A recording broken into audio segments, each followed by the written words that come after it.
I full finished the wood here, so it's not real wood, just full finished. This is cutely nicknamed the Wine Cellar. He's an artist, so he just loves creating something that's unique and head-turning, and I love that about him. Hi, I'm Crystal Lopez. And I'm Eric Lopez. So come on in, see our bus.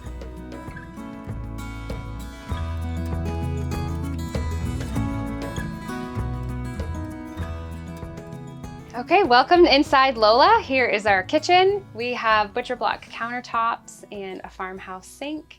And we opted for just a little bit of overhead storage because we love being able to see out when we're washing dishes or preparing food at the beautiful views, the mountains, the horses, and sometimes the parking lot. But love having the windows up high where we're not having to duck down and see out.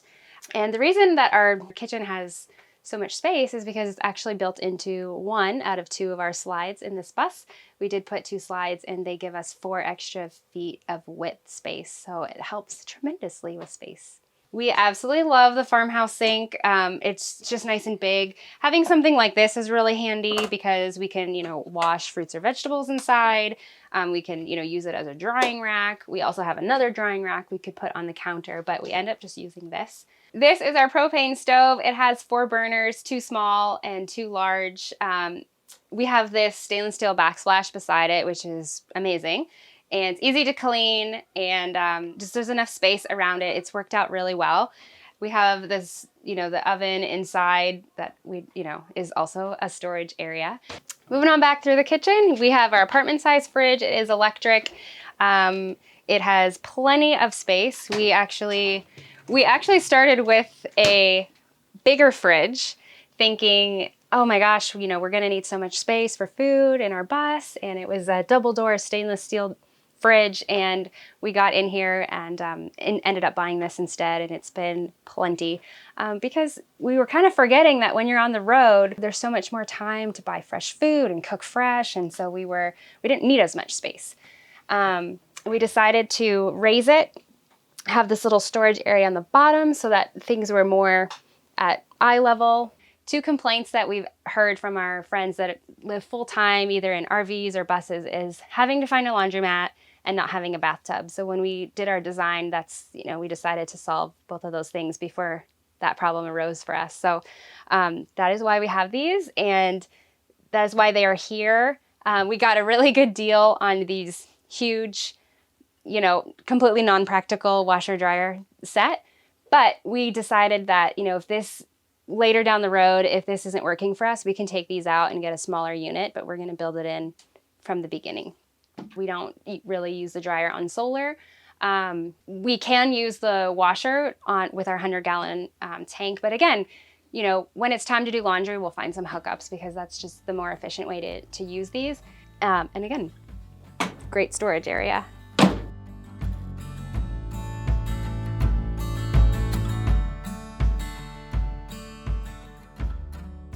So in my business, I own a painting company. So we do a lot of painting, new construction, people to live in the houses, repaint and all that, remodels and things like that. So I love the fact of going tiny because obviously you minimize everything that you have in the house, and I like to everything just to be as less as possible. So then there's more space. And I just started looking at containers and containers and containers and little ones, big ones. And then you can put one stuck to the other one and put a bunch of them. So anyhow, then on my research, there it is. It's just a bus pop. And then that I'm like, wait a minute.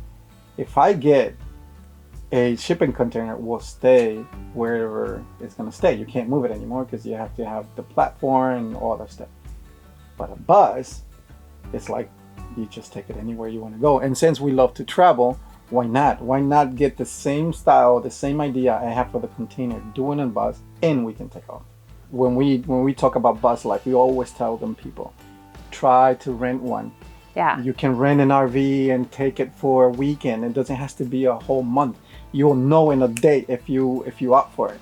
Because when you go to the park, you have to park, hook it up, and bring this out, bring that out. If it has a slide out, also you got to bring it out. And then after that, the cooking and all that stuff. So once you get the idea, then you know you're ready for something like And you'll this. know the parts that you like and the parts that you don't like. Mhm. So if you are interested in building your own bus and have that ability to design it yourself, you'll know, yeah, I really loved this part. We're going to keep this, throw that part away, change it, do this other thing. Yep. Experience, rent a few, or, you know, walk through people's Buses tiny and homes. Tiny homes, yeah. and then get a feel for it. You also will find out if you like to be in a park, or if you want to be a nomad that you go boondocking. You will find out right away which one that you would like to be in.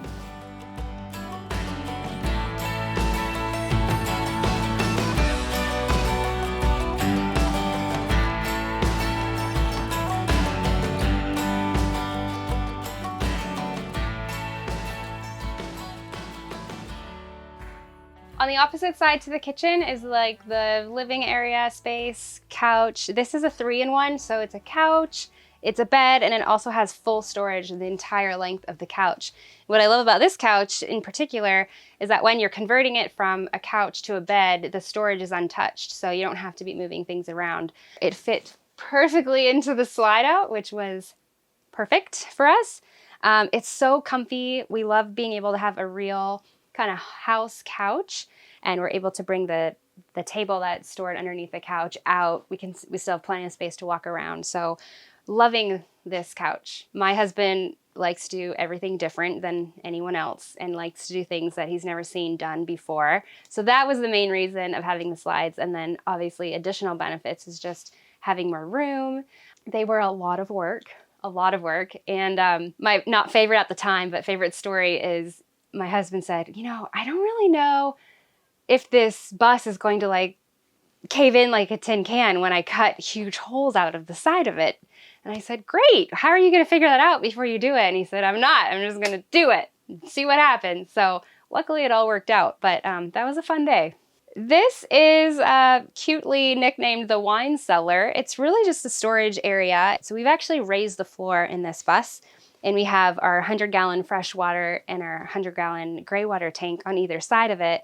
I didn't want to have wasted space in the bus, so that's why we created this storage area. And then we were about to go to a tiny house show, and Eric had the idea, again, artist idea, of putting this acrylic piece, and then he put the strip LED lights, the color, changed color, and he, set it all up. There was not wine in it at the time. And somebody came in and said, oh my gosh, you have a wine cellar.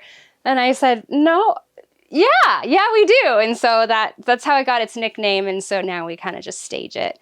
City transit buses have 2 entrances, and we loved that. It's another reason why we loved the city transit bus. And so at the back, well, actually both of them, we replaced the bus doors with a house door. They help with sound, they help with insulation, and it makes it look very homey. So moving on back into the back of the bus, so if you come in the second entrance and turn left, these are our bunk beds, and we actually made them extra long. So they're 7 feet long because we wanted to take a couple couples with us, or 4 other friends with us on the bus. On the opposite side of the bunk beds is one of the most talked about features of our bus is the oversized garden tub, which we mostly use as a shower, but again, we wanted to have the capabilities of having baths when needed or when desired. What's cool about this tub is that it's made out of wood that we actually took off of our home's windows after Hurricane Irma rolled through. Resources were super scarce. It's a whole other story, but the only wood that we could find as that hurricane was coming was this beautiful building wood, and it was so expensive and price gouged, and but it was between that and not protecting our home. So we protected our home, and then when we brought the wood off the windows, we thought one day we're going to make something really cool with this wood. And then as we were building the bus, it was obvious what we were finally going to be able to do with it. And here it is. And this slanted back is actually right up against the wheel well. And then we made it long enough that as I lay back on the slanted back, my legs could be out without a knee bend, and that is how we determined the size.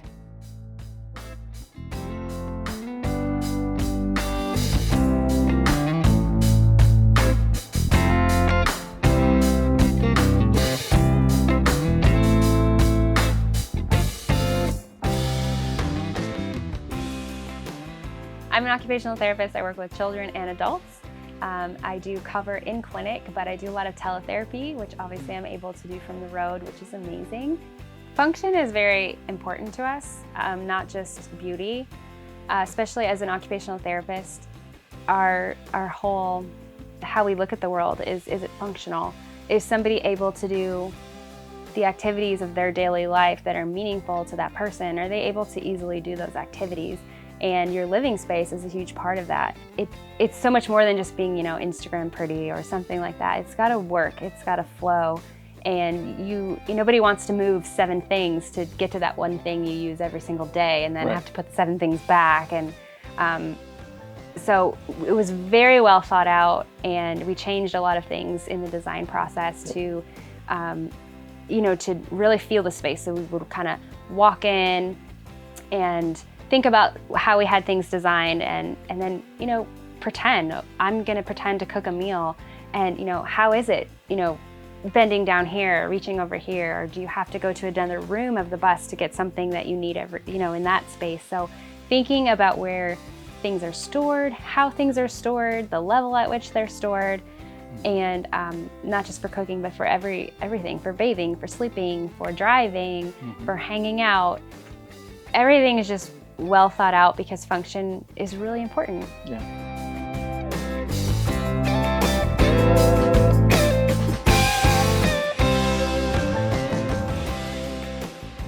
So we are in the bathroom area where we have our toilet. This is an RV toilet, and we did separate the toilet area from the shower. So if she's in the shower, I can actually use the toilet. So, we don't want to put 2 in 1. So the only problem that we find out later on is the tank on this toilet, because I only had a little bit of space down there. So we only have 18 gallons down there. So it has its own gallon, and it gives us, I'd say, no more than 2 weeks to have that, the toilet full. And then I invented this gauge right there, and then it tells us that when it's full, it's bad, obviously. Since I'm a car enthusiast, there's a lot of things in here that is from cars, like the gauge, for example. And it's a cool feature. When people come in, they're like, oh, look, gas tank. And then I got to explain it to them what it's about. So the solar that we have right now, we only have AGM batteries. It's only 4 batteries, 8,000 inverter, but it's not powerful enough to run our 2 ductless mini split. So that's the next step we're going to do. We're just going to get a little bigger, more batteries with a bigger panels, and then we'll be set. We do have 3 things. I do have the solar, I have shore power, and then I have the generator. Generator is a backup whenever we run into this problem. I can run that AC with the generator. Obviously, I don't like the noise, so I don't turn it on.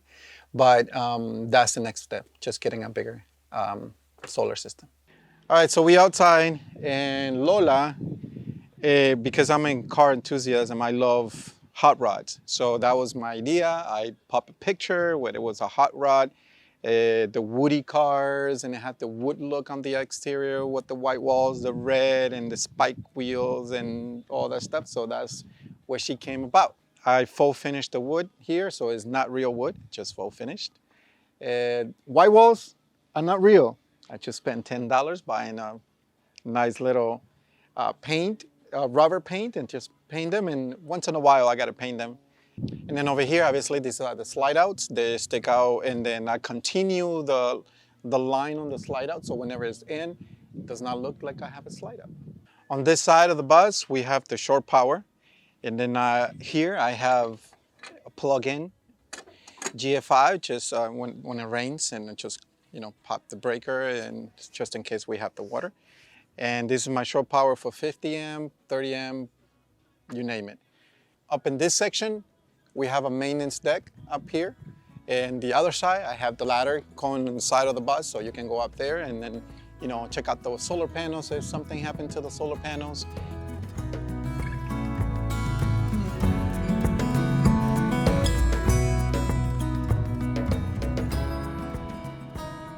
We convert buses into tiny homes and also businesses. So, mobile dog grooming vans or haircutting salons, food trucks, stores, pop-up stores, really anything. That business is Studio Express. The website is studioexpress.art and studioexpress.art on socials as well. Yeah. And where we post some of our more, personal travels, and that is Lopez Around the World on most of the socials too. Thank you for watching. We really hope to meet you down the road.